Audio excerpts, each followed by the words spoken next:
Hello friends, आज हम discuss करेंगे टाइप्स ऑफ कॉस्ट। इस टॉपिक को मैंने दो पार्ट्स में डिवाइड किया है।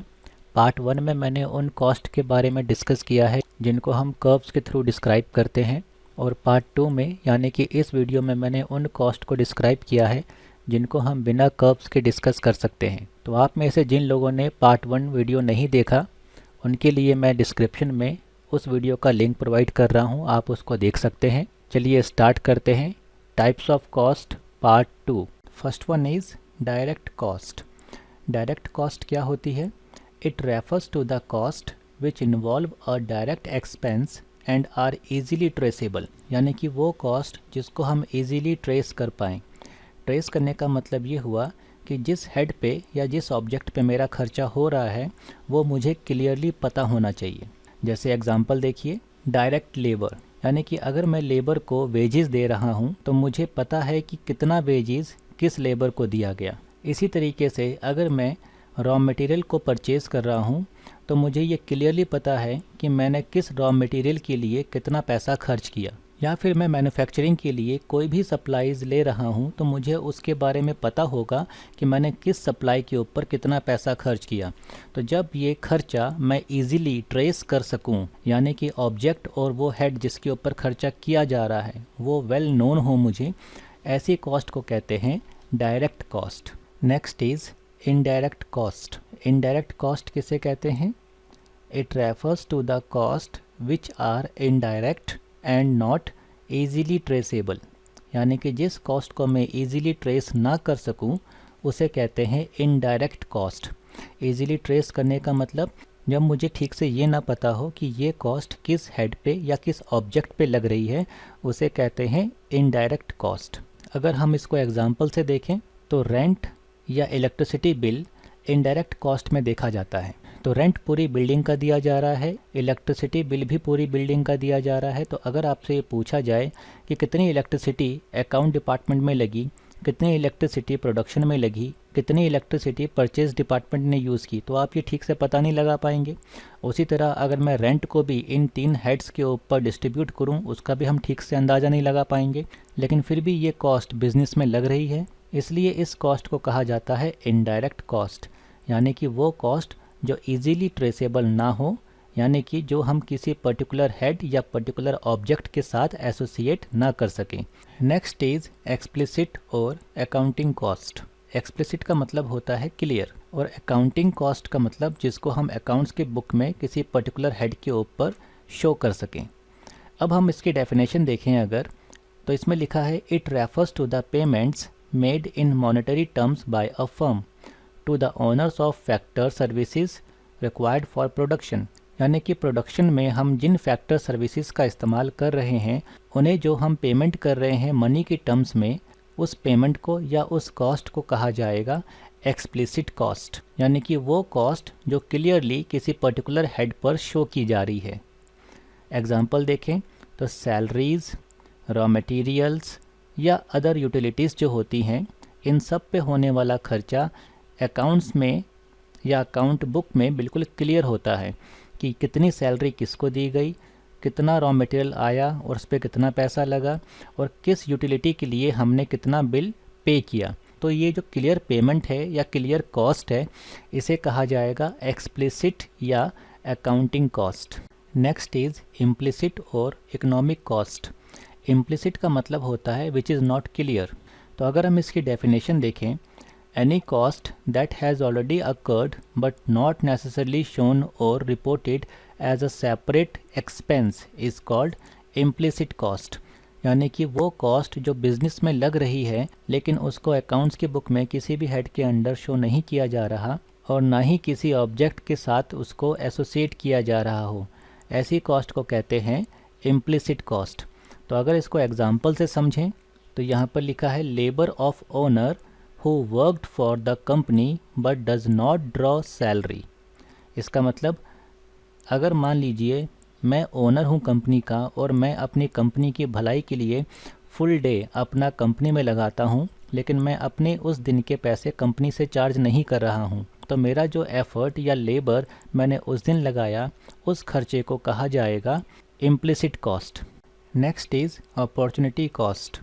इसकी डेफिनेशन है, it refers to the cost of the next best alternative action that is sacrificed in order to pursue the chosen action. इसको हम एक एग्ज़ाम्पल से समझते हैं। मान लीजिए मैं एक किसान हूँ और मेरे पास दो ऑप्शन हैं, या तो मैं अपने खेत में वीट प्रोड्यूस करूँ या तो मैं अपने खेत में राइस प्रोड्यूस करूँ, पर दोनों में से किसी एक को ही प्रोड्यूस कर सकता हूँ। तो मैंने इन दोनों में से चूज़ किया कि मैं वीट प्रोड्यूस करूँगा, तो मैं उस वीट को प्रोड्यूस करके उससे पैसे कमाऊँगा। अब देखते हैं इस केस में अपॉर्चुनिटी कॉस्ट क्या बनी। जैसा कि यहाँ डेफिनेशन में लिखा है, cost of the next best alternative action that is sacrificed. तो मैंने इस केस में क्या सेक्रीफाइस किया? मैंने इस केस में ये सेक्रीफाइस किया कि मैं राइस उगा सकता था, लेकिन मैंने राइस को नहीं उगाया और मैंने वीट को चुना।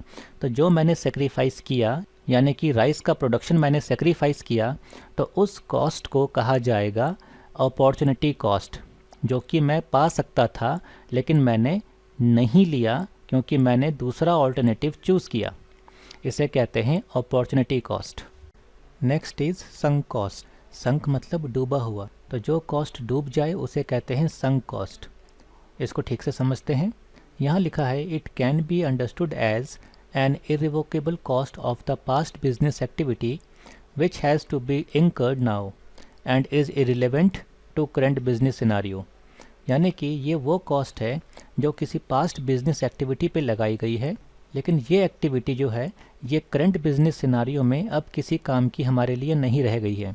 तो ऐसे में इस पर लगने वाली कॉस्ट को कहेंगे संक कॉस्ट, क्योंकि ये पैसा हमारा डूब गया, अब ये किसी काम का नहीं है।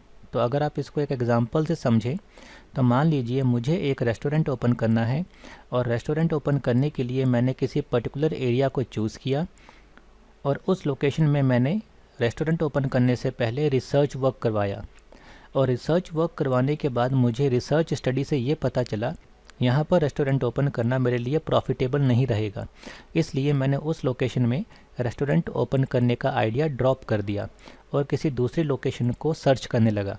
लेकिन वहाँ पर तो मैंने रिसर्च करवा दी और उस रिसर्च के ऊपर मैंने पैसा भी खर्च किया, लेकिन अब उस रिसर्च के ऊपर जो मैंने पैसा खर्च किया है वो मेरे लिए एक तरह से डूबा हुआ पैसा है, जो मेरी अब किसी काम का नहीं है।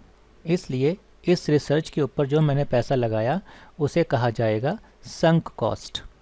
Next is replacement cost. इसको अगर हम डिफ़ाइन करें तो it is the cost of replacing an asset, plant, machinery, equipment etcetera. यानी कि किसी भी चीज़ को रिप्लेस करने पर जो मेरा पैसा लगता है उसे कहा जाएगा रिप्लेसमेंट कॉस्ट। एग्जाम्पल से समझते हैं कि मान लीजिए मैंने एक मशीन परचेज़ की और 5 साल के बाद मैंने ये देखा कि अब ये मशीन ख़राब हो गई है और इसकी जगह पे नई मशीन लगाने की ज़रूरत है। तो जब मैं पुरानी मशीन को रिप्लेस करने के लिए नई मशीन परचेज़ करूँगा तो डेफिनेटली नई मशीन का जो प्राइस या रेट होगा वो डिफरेंट होगा जितना मैंने पहले वाली मशीन पे खर्च किया था। तो जितना भी मेरा नई मशीन को परचेज़ करने पर खर्चा आएगा उसे कहा जाएगा replacement cost. Next is imputed cost. These are hypothetical costs which are considered just for the purpose of decision making and do not involve any actual cash outflow। यानी कि इस केस में एक्चुअल कैश फ्लो नहीं किया जाता, बल्कि अपने मन में ये एज्यूम किया जाता है कि अगर मैं अपने पैसे को ऑप्शन ए पे लगाऊं तो कितना खर्चा होगा, और अगर मैं अपने पैसे को ऑप्शन बी पे लगाऊं तो कितना खर्चा होगा। इसको अगर मैं एग्जांपल से समझाऊं तो मान लीजिए आपके पास 5 लाख रुपए हैं और आप चाहते हैं कि मैं इसको कहीं इन्वेस्ट करूं, तो आप अपने मन में 2 ऑप्शन देख रहे हैं।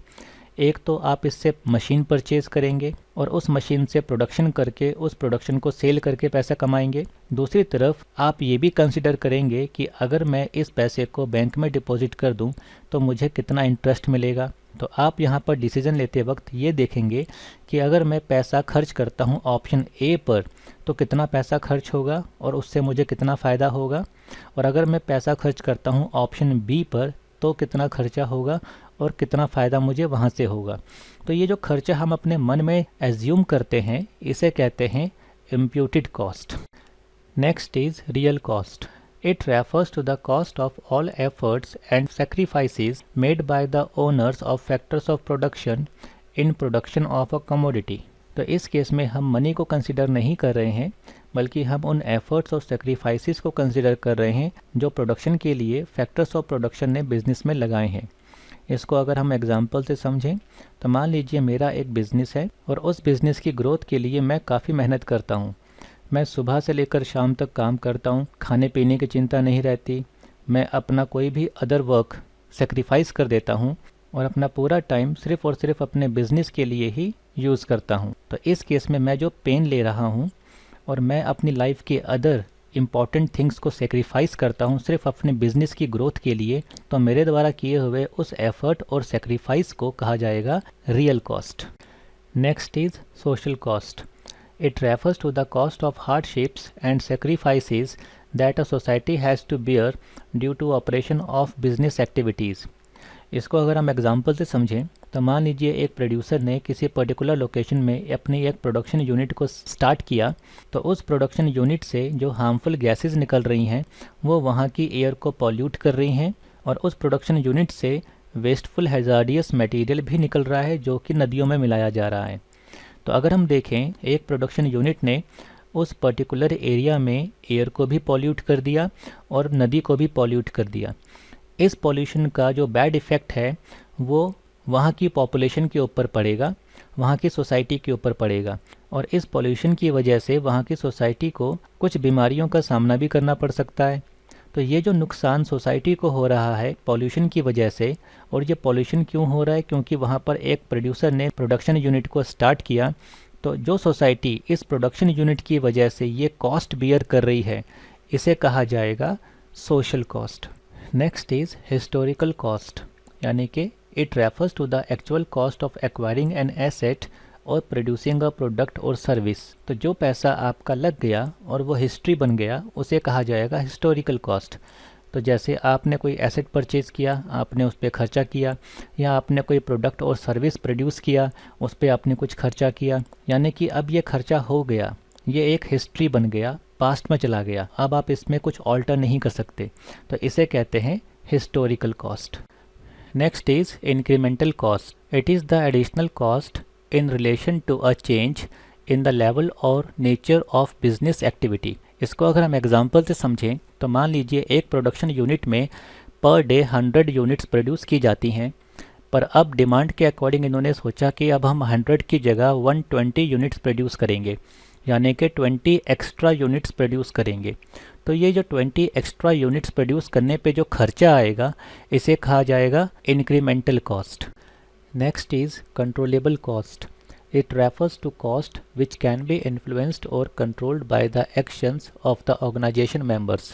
यानी कि जो कॉस्ट ऑर्गेनाइजेशन के मेंबर्स के कंट्रोल में रहती है उसे कंट्रोलेबल कॉस्ट कहते हैं। इसको अगर हम एग्जांपल से समझें तो मान लीजिए मैं प्रोडक्शन डिपार्टमेंट का मैनेजर हूं और मुझे अपने प्रोडक्शन को इंक्रीज़ करना है। तो अब ये डिसीजन मेरे ऊपर है कि मैं नई मशीन लगाऊं या फिर मैं एग्जिस्टिंग मशीन्स के ऊपर ही अपने एग्जिस्टिंग लेबर को ओवर टाइम करा के प्रोडक्शन को इंक्रीज़ करूं। दोनों ही केस में प्रोडक्शन को इंक्रीज़ करने के लिए डिफरेंट कॉस्ट लगेंगी, एक में कम और एक में ज़्यादा, लेकिन ये मेरे कंट्रोल में है कि मैं कौन से ऑप्शन को चूज़ करूं। एक और एग्जांपल ले सकते हैं, आपको रॉ मटेरियल परचेज़ करना है और आपके सामने 4 सप्लायर हैं, चारों सप्लायर ने डिफरेंट रेट आपको कोट किया है। अब आप चारों में से किस सप्लायर से रॉ मटेरियल परचेज़ करें ये आपके कंट्रोल में है, लेकिन चारों सप्लायर के रेट डिफरेंट हैं। तो यहाँ पर दोनों ही केस में जो कॉस्ट है वो मेरे कंट्रोल में है, तो इसे कहेंगे controllable cost. Next is uncontrollable cost. It refers to cost which can not be controlled by the actions of the organisations member, यानी कि वो कॉस्ट जो ऑर्गेनाइजेशन के मेंबर्स के कंट्रोल में नहीं होती उसे अनकंट्रोलेबल कॉस्ट कहते हैं। इसको हम अगर एग्जांपल से समझें तो जैसे कंपनी के कुछ एक्सटर्नल फैक्टर्स ऐसे होते हैं जो हमारे कंट्रोल में नहीं है लेकिन वो हमारे बिजनेस के ऊपर असर डाल देते हैं। जैसे मान लीजिए फैशन में चेंज आ गया या टेक्नोलॉजी में चेंज आ गया और मेरा जो प्रोडक्ट है अब वो पुरानी टेक्नोलॉजी का हो गया, जिसकी वजह से अब वो मार्केट में नहीं बिक पा रहा। अब इसके लिए मैं क्या कर सकता हूँ, मुझे अपनी टेक्नोलॉजी को अपग्रेड करना ही होगा, अदरवाइज़ मेरा सामान बिल्कुल भी नहीं बिकेगा। इसके अलावा अगर एग्जांपल लें, जैसे फ्लड आता है या फिर अर्थक्वेक आता है या कोई और नेचुरल क्लाइमेट ऐसा हो गया जिसकी वजह से कंपनी को नुकसान झेलना पड़ा, तो ये जो कॉस्ट है ये बेसिकली ऑर्गेनाइजेशन के मेंबर्स के कंट्रोल में नहीं होती, इसलिए इसे कहते हैं uncontrollable cost. Next is overhead cost. It refers to cost which are semi-variable and vary with the level of production, like administrative expenses, cost of indirect material and labor, indirect expenses etc. तो इसको अगर हम example से समझें, मान लीजिए आप production को इंक्रीज़ करना चाहते हैं, तो प्रोडक्शन को इंक्रीज़ करने के लिए आपको उसके ऊपर कुछ एक्स्ट्रा कॉस्ट लगेगी, इनडायरेक्ट मटेरियल की, इनडायरेक्ट लेबर की और इनडायरेक्ट एक्सपेंसेस की। ये कॉस्ट कौन सी होती है, इसको भी हम एग्जांपल से समझ सकते हैं। कॉस्ट ऑफ इनडायरेक्ट मटेरियल, आपको प्रोडक्शन को इंक्रीज़ करने के लिए मशीन को ज़्यादा यूज़ करना होगा, जिसकी वजह से आपको मशीन का मेंटेनेंस भी बढ़ाना पड़ेगा। तो मेंटेनेंस पे मान लीजिए उसमें ऑयलिंग और ग्रीसिंग यूज़ हो रही है, तो इस पे होने वाला एक्स्ट्रा खर्चा इनडायरेक्ट मटेरियल में काउंट किया जाता है। इसके बाद है इनडायरेक्ट लेबर। अगर आप प्रोडक्शन इंक्रीज़ करेंगे तो प्रोडक्शन में जो सुपरवाइज़र है उसको भी अपना ज़्यादा टाइम लगाना पड़ेगा सुपरवाइज़ करने के लिए प्रोडक्शन को। इसके लिए उसको एक्स्ट्रा पे करना पड़ेगा, और आप ये जानते हैं कि सुपरवाइज़र को हम इनडायरेक्ट लेबर मानते हैं, तो सुपरविज़न का टाइम इंक्रीज़ होने की वजह से इसमें एक्स्ट्रा इनडायरेक्ट लेबर भी लग रहा है। Next is indirect expense. जब आप प्रोडक्शन को इंक्रीज़ करेंगे तो मशीन ज़्यादा टाइम तक ऑन रहेंगी और पूरा ऑफिस भी ज़्यादा टाइम तक खुला रहेगा, और इलेक्ट्रिसिटी का बिल भी इंक्रीज़ करेगा, यानी कि उसका खर्चा भी बढ़ जाएगा, जिसे हम कहते हैं इनडायरेक्ट एक्सपेंस। तो यहाँ पर हमने ये समझा कि प्रोडक्शन में लगने वाला जो भी इनडायरेक्ट खर्चा है उसको कंबाइन करें तो वो ओवरहेड कॉस्ट कहलाता है। Thank you so much.